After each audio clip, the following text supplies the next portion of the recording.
Since the first video of this kind did so well, I decided it was time for a post-draft update to my Dynasty spin on Guy Fieri's diners, drive-ins, and dives to scour through the ugly parts of Dynasty ADP and find those hidden gems among the muck.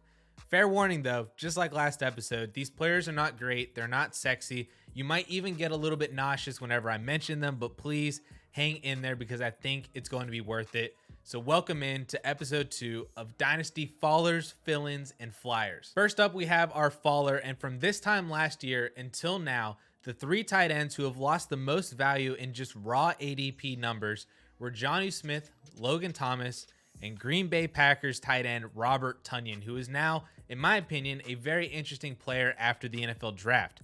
Tonyan's currently being taken as the tight end 23 off the board. That was from April ADP at the end of the 16th round, barely inside the top 200.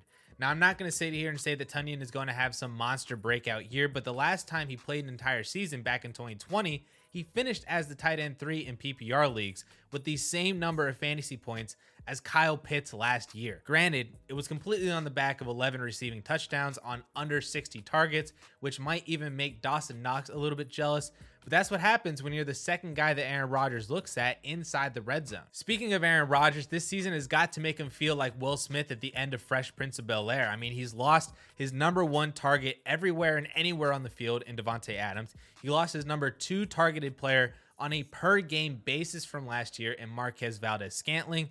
And all the Packers did to replace those players was sign Sammy Watkins and then overdraft a 23-year-old rookie with low production who played in the FCS. So fast forward to 2022, the only real receivers that Rodgers has and has familiarity with on the team are Allen Lazard, Aaron Jones at running back, and then Robert Tonyan. Now, of those players, which one of them do you think Rodgers is most likely to trust inside the red zone? Probably the guy he trusted the most out of the 3 2 years ago, right? I mean, we know Rodgers is going to throw probably at least 30 touchdowns. He's done that in 75% of the seasons that he's played at least 15 games. Even when he didn't throw 30 touchdowns, he was still at least over 25. So essentially what we have here is a quarterback that is known for high touchdown volume every year with a high tendency to throw inside the 10 and 5 yard lines. That quarterback is now missing his favorite target on those throws. His second favorite red zone target is still there and priced barely inside the top 200 in Dynasty. So based on all of that, I would expect the outcome to be a possible top 10 finish at the tight end position for Robert Tonyan, if not closer to top 5 or in the top 5 if he does get double-digit touchdowns like he did in 2020. Every tight end who scored 8 or more touchdowns last year finished as a tight end 1. Pat Freiermuth scored 7, and he was the tight end 13. If Tonyan could even just be Hunter Henry from last year, scoring a touchdown every other game, wouldn't you want that shot at tight end 23 prices or lower? I mean, he's currently going for a 4th round rookie pick or even just as a throw-in at the end of your negotiations and trades. What at that point do you have to lose?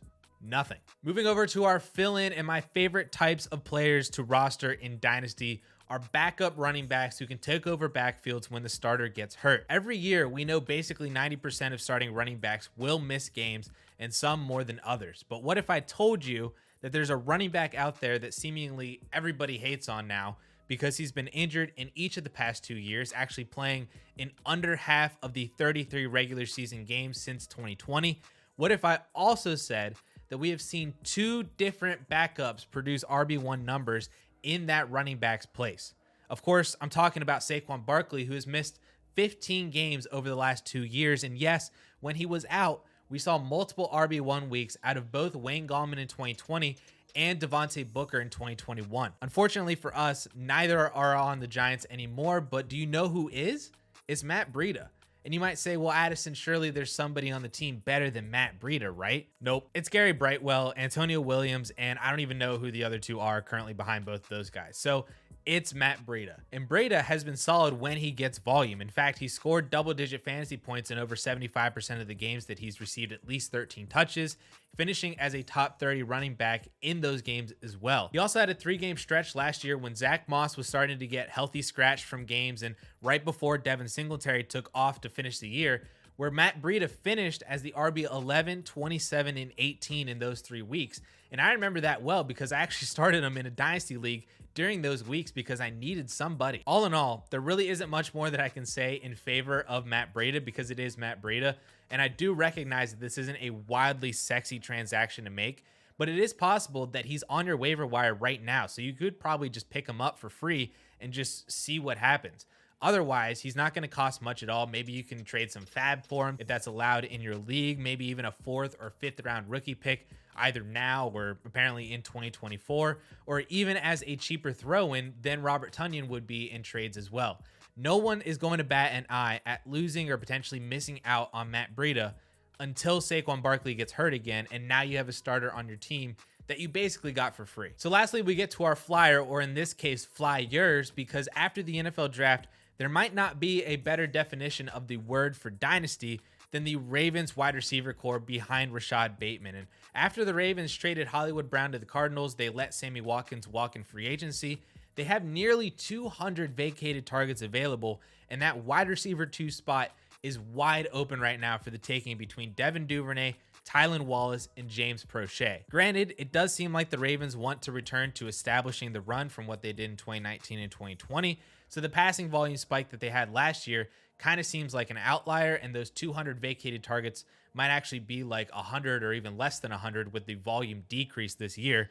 But regardless, there is opportunity that somebody could rise as a good number 3 target on the team behind Bateman and Mark Andrews, assuming that the Ravens don't sign like Jarvis Landry, Julio Jones, OBJ, or whoever else is out there. First, I think that we can semi-eliminate James Prochet as he profiles as strictly a slot receiver, and he was also a 6th round pick back in 2020. So to me, it's really between Devin Duvernay and Tylan Wallace. Duvernay was a 3rd round pick in 2020 out of Texas. He ran a sub 4.4, but he was a 4th year breakout receiver in college. But to date, he's been the next man up as he had 47 targets last year as the Ravens wide receiver 4. But my choice for the player to target is actually 2021 4th round pick Tylan Wallace out of Oklahoma State. Wallace had a fantastic college career as a Biletnikoff finalist in 2018 before he unfortunately tore his ACL in 2019, which forced him to return in 2020 to try to improve his draft stock. Wallace last year was actually my wide receiver 6 before the draft and then just unfortunately fell to day 3, but I still believe that the Ravens got a steal with him in the 4th round. And I think out of anybody on the team after Bateman, Wallace has the highest ceiling and is probably even cheaper than Devin Duvernay. Not that either one of them are going to cost much of anything at all. They honestly might both be on your waiver wire right there with Matt Breida to where you can just add all 3 of them and then see what happens over the summer and the regular season. If not, for some reason that they are actually rostered, Wallace and Duvernay are both meaningless throw-ins as well in trades. I mean, don't overspend to get either one of these guys. Like, I would rather basically have any day 2 receiver from this class over both of those guys. But if you get to the point in your rookie drafts where you're debating between like Calvin Austin or Tyler Beatty or the shot on Tylan Wallace, I'll take Tylan Wallace. So let me know down in the comments how you guys feel about these players that you can acquire either for free or basically next to nothing. I did try to warn you at the beginning that this video might not be pretty, but hopefully you got something out of it or even an idea to make a move or two in your Dynasty League. And if you think that other players fit in the fallers, fill-ins, or flyers categories, also let me know all that stuff down in the comments because I would love to hear your opinions on other players in late round dart throws. Like this video if Robert Tonyan is going to have a tight end 1 season this year. Hit that subscribe button on this channel for more amazing content from the DLF video team. And with that all being said, guys, thank you all so much for watching. We'll catch y'all later.